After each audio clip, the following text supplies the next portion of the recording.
नमस्कार किसान साथियों, स्वागत है आपका अपना यूट्यूब चैनल सावरी किसान बाजार श्याम धाकड़ में। आज किसान साथियों लहसुन के विषय के अंतर्गत हम आज चर्चा करने वाले हैं कि लहसुन में कंद कैसे अच्छा प्राप्त किया जाए, किन चीज़ों का उपयोग करना है, किन चीज़ों से हमें बच के रहना है, किन चीज़ों का उपयोग हमें स्प्रे के माध्यम से करना है, किन चीज़ों का उपयोग हमें जड़ के माध्यम से 90 दिन की अवस्था के आसपास हमें करना है। 80 से 90 दिन या 100 दिन की जो अवस्था अपनी लहसुन की हो चुकी है। तो किसान साथियों ज़्यादा समय आपका न लेते हुए सीधा अपन चलते हैं कि कंद कैसे बनाया जाए। तो कंद में सबसे महत्वपूर्ण चीज़ जो रहती है किसान साथियों, जिस तत्व का सबसे बड़ा रोल रहता है वो होता है पोटास। जी हाँ किसान साथियों, सबसे बड़ा रोल रहता है पोटास का, जिसके जो आपके कंद का निर्धारण करता है कि कंद की साइज़ कहाँ जाएगी, आपके लहसुन के कंद की साइज़ कहाँ जाएगी। उसमें सबसे महत्वपूर्ण चीज़ जो है वो पोटास है। और यदि किसान साथी ये सोचते हैं कि कैल्शियम नाइट्रेट देने से कंद का साइज़ अगर बढ़ता है तो आप इस भ्रम में ना रहें। अगर आप इस चीज़ से अगर एग्री करते हैं कि कैल्शियम नाइट्रेट से कंद बढ़ता है तो आप हमारे वीडियो को छोड़कर यहीं से जा सकते हैं। आपको आगे देखने की ज़रूरत नहीं है, क्योंकि आप आगे भी हमारी चीज़ों से एग्री नहीं कराएंगे। और यदि हमारी बात अगर सच रहे और अगर आप हमारी बात को अगर खरा देखना चाहते हैं कि कहाँ तक सच है, तो आपसे निवेदन इतना है कि कम से कम 2 क्यारी आपके खेत की छोड़ दें और परिणाम आप खुद देखें।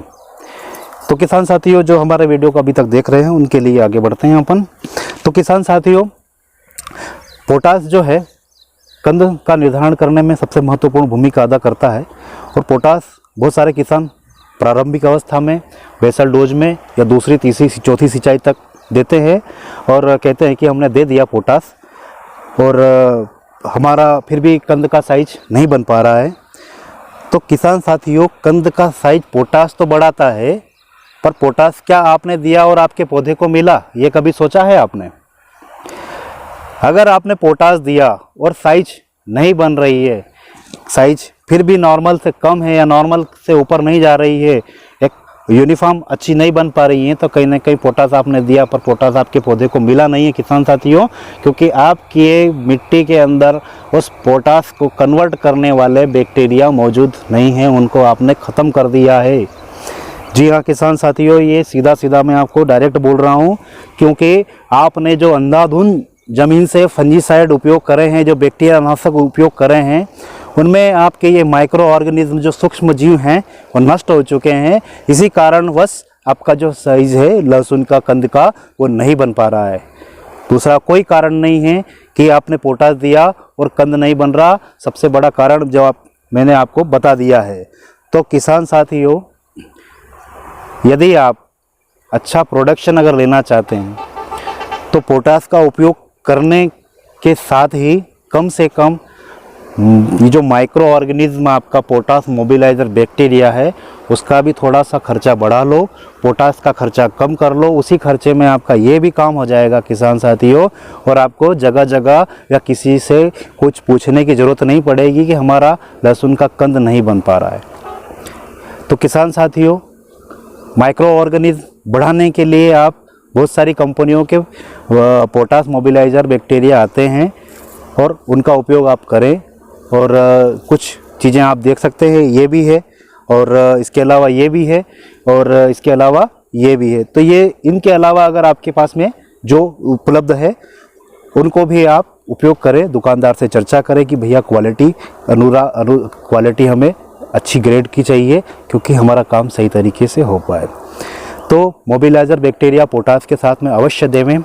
यदि आपने पोटास पहले दे चुके हैं, अब आपकी अवस्था 90 दिन के आसपास हो चुकी है और पोटास अगर नहीं देना चाहते हैं, वैसे हम इस अवस्था पे पोटास देना उचित नहीं समझते, हम भी मना बोलते हैं, क्योंकि अब समय बचा है कम, लहसुन की आ गई है मैच्योरिटी।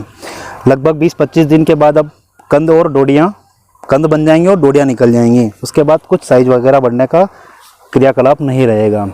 तो किसान साथियों आपको बैक्टीरिया जो मैंने बताए स्क्रीन पे, उनके साथ में आप प्रोसिल या फिर किसी भी प्रोसिल करके भी एक प्रोडक्ट आता है, सिलिसिक एसिड बेस पे है। और दूसरा यदि आप ये चीज़ नहीं मिल रही हैं तो कोई चिंता करने का विषय नहीं है। आप रेत या मिट्टी में इन बैक्टीरिया को मिला के भी आप, या फिर गोबर की खाद में भी आप मिलाकर ज़मीन से फिकवा के पानी पिला सकते हैं। आप सावधानी इतनी रखें, बैक्टीरिया है, माइक्रो ऑर्गेनिज्म है, धूप जैसे लगेगी तो वो शॉर्ट आउट हो जाएंगे, ख़त्म हो जाएंगे या निष्क्रिय हो जाएंगे। तो सावधानी ये रखनी है, सावधानी कि यदि आप सिंचाई कर रहे हैं या तो आपका स्प्रिंकलर के माध्यम से जैसे इन किसान भाइयों ने कर रखा है, या आपका फ्लड इरिगेशन या सिंचाई पाटियों के माध्यम से चल रही है, तो उड़ाएं इतना ही जिस क्यारी में पानी जा रहा है उसके बाद वाली क्यारी में जब उड़ाना है अपने को, तो जब क्यारी भरने को आए या 10-15 मिनट की देर रहे तो तुरंत उड़ाएं, और जैसे क्यारी भराए और उस क्यारी में जिसमें उड़ाया है उसमें पानी छोड़ दें, अतिरिक्त तो उड़ा के न रखें। यह सावधानी आपको ज़रूर रखना चाहिए इस अवस्था में। किसान साथियों, ये हो गई आपकी ज़मीन की बात। कैल्शियम नाइट्रेट का एक टॉपिक और आता है कि कैल्शियम नाइट्रेट कंद फुलाता है, तो वो कंद नहीं फुलाता है किसान साथियों। कैल्शियम नाइट्रेट हमेशा भंडारण क्षमता बढ़ाता है। स्टोरेज कैपेसिटी अगर आपकी कम है तो कहीं ना कहीं कैल्शियम की कमी है। कंद अगर छोटा है तो कैल्शियम की नहीं, पोटास की कमी है, या पोटास आपने दिया है तो वो उसे मिला नहीं है। तो हमेशा इस चीज़ का कॉन्सेप्ट आप क्लियर रखें कि कौन सा तत्व तो किस जगह कैसा काम करता है। तो ये दो चीज़ें हो गई ज़मीन से, आपको कैल्शियम नाइट्रेट किस लिए देना है, पोटास क्यों देना है और किसके लाभ क्या होंगे।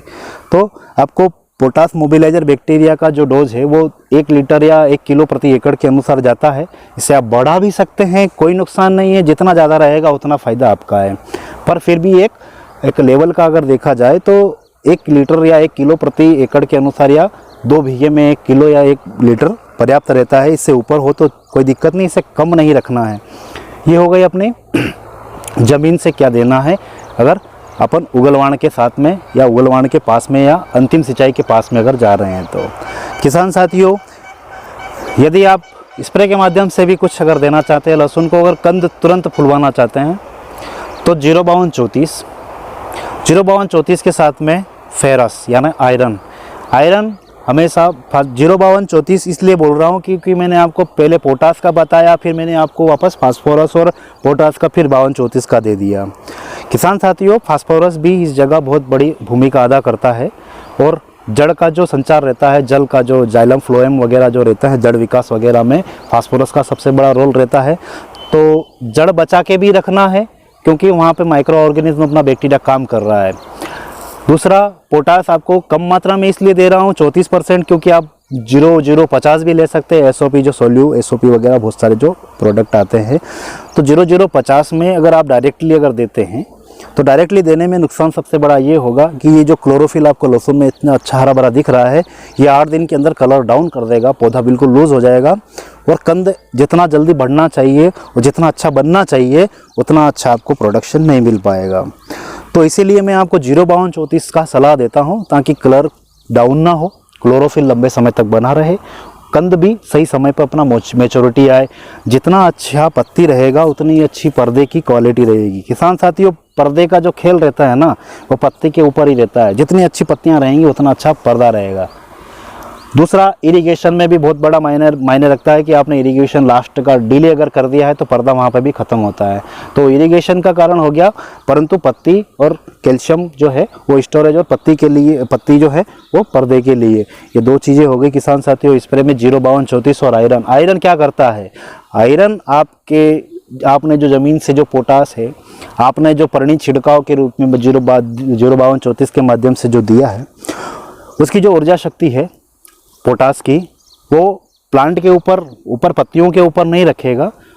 वो सीधा जो उसका मैच्योरिटी जहाँ पे उसका जो लास्ट एंड होता है, जैसे लहसुन का एंड होता है गांठ के ऊपर, तो वो सारी की सारी ऊर्जा पोटास की वहीं पे कन्वर्ट कर देता है। आयरन इसीलिए इम्पोर्टेंट यहाँ पे होता है। तो 05234 के साथ में आप आयरन का भी उपयोग जरूर करें।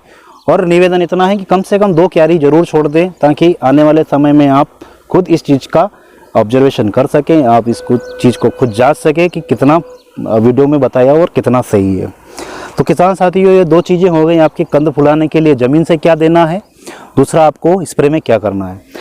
तीसरी चीज़ यहाँ पे निकल के आती है किसान साथियों, 90 दिन 80 दिन की अवस्था पे अगर आपने थ्रिप्स से बचा लिया ना, और जो स्प्रे मैं बता रहा हूँ ना, अगर ये चीज़ें अगर आपने कर ली हैं तो क्वालिटी आपके हाथ में रहेगी, मार्केट आपका रहेगा। तो थ्रिप्स यहाँ पे अनिवार्य रूप से रोकें।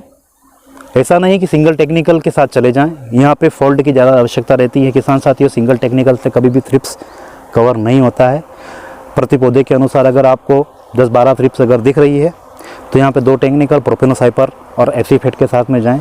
और इससे ज़्यादा अगर जा रही हैं तो फिप्रोनिल और इमिडाक्लोपिड जो 40-40 पोलिस वगैरह, लिसेंटा वगैरह जो भी आता है आपके क्षेत्र के अनुसार जो मिले जाए आपको, उसके साथ में जाएं। और कम से कम 2 से 3 टेक्निकल का क्रॉस ज़रूर करें। सिंगल टेक्निकल से थ्रिप्स कवर होने वाला नहीं है। यदि आप सिंगल टेक्निकल के ऊपर अगर भरोसा करके बैठे हैं तो आप तैयारी करें दूसरे स्प्रे की 7 दिन में। अगर आपके प्लॉट में अगर थ्रिप्स का अगर सीवियर अटैक है ना, तो कम से कम 5 दिन के अंतराल में 2 स्प्रे सेम टेक्निकल के या फिर अल्टरनेट करके भी आप उसमें अप्लाई करें, ताकि जो आने वाली जो उसकी पीढ़ी है ना थ्रिप्स का, जो एडल्ट है वो तो मर गया, पर जो निम्फ रहते हैं ना वो बिल्कुल अंदर तक रहते हैं जहाँ तक अपनी दवाई पहुँच नहीं पाती है। तो पानी की मात्रा बहुत ज़्यादा मायने रखती हैं।